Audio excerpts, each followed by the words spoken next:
Yo, what is up mga boss? Kumusta? Magandang araw sa inyo. Maglilinis tayo dito kay Wavy. Total, matagal-tagal ko namang hindi ito nalilinisan yung ating motorsiklo. Sa ngayon, meron lang akong ipopromote sa inyo na produkto na nadiscover ko lang din dito sa TikTok. Ito nga pala ang aking puging Wave 100. Legendary wave yan mga boss. Shoutout sa mga Anaconda wave yan. Ingatan nyo. Ito nga pala ang ating gagamitin ngayon mga boss. Ito, tire foam cleaner. Sa TikTok shop ko lang din to nabili mga boss. Ayan siya. Malaki na rin to mga boss. Okay, 650 ml na yan mga boss.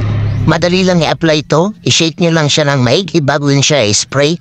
Tapos 15 cm yung distansya sa pag-i-spray natin sa gulo. Ang maganda dito mga boss, kusa na siya matatanggal yung dumi niya.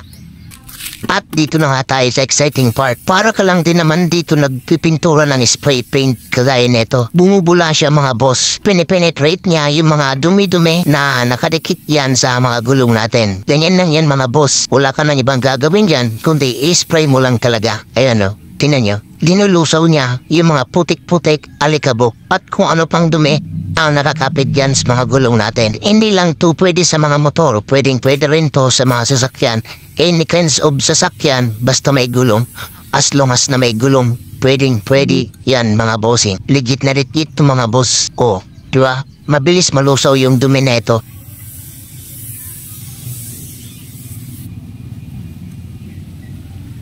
So, tapos na tayo dito sa ulihan, punta naman tayo sa unahan. Ito nga pala yung aking gulong, V-Rubber yan mga boss. Trusted brand ko, V-Rubber. Napaka-sorry.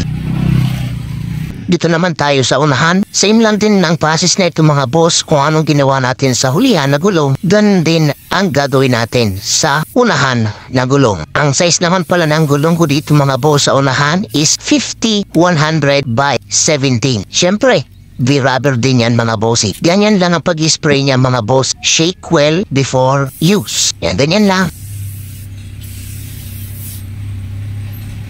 Sa 600 ml pala mga boss ay kaya malagyan ng nasa 4 hanggang 6 na motor. Depende yan sa laki ng gulong. Kung ang motor mo ay kagaya sa akin na nakatay street bike concept, tansya ko siguro mga 8 hanggang 10 ang kaya niyang linisan. Siyempre yung mga tie street bike concept malilit yung gulong yan eh.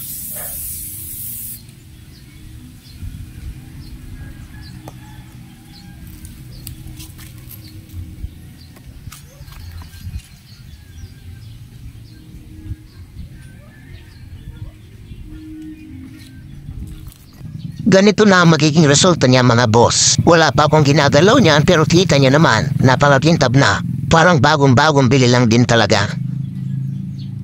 At kapag okay ng lahat mga boss, saka papasok itong microfiber cloth. Ang purpose naman ng microfiber cloth na yan ay para mas malinis at mas pulido siya tingnan.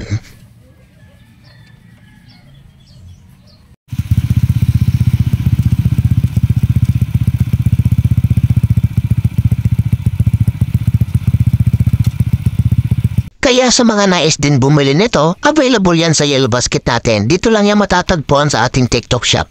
Maraming salamat sa panonood mga boss at happy shopping sa ating lahat. Ride safe at magandang araw po sa lahat.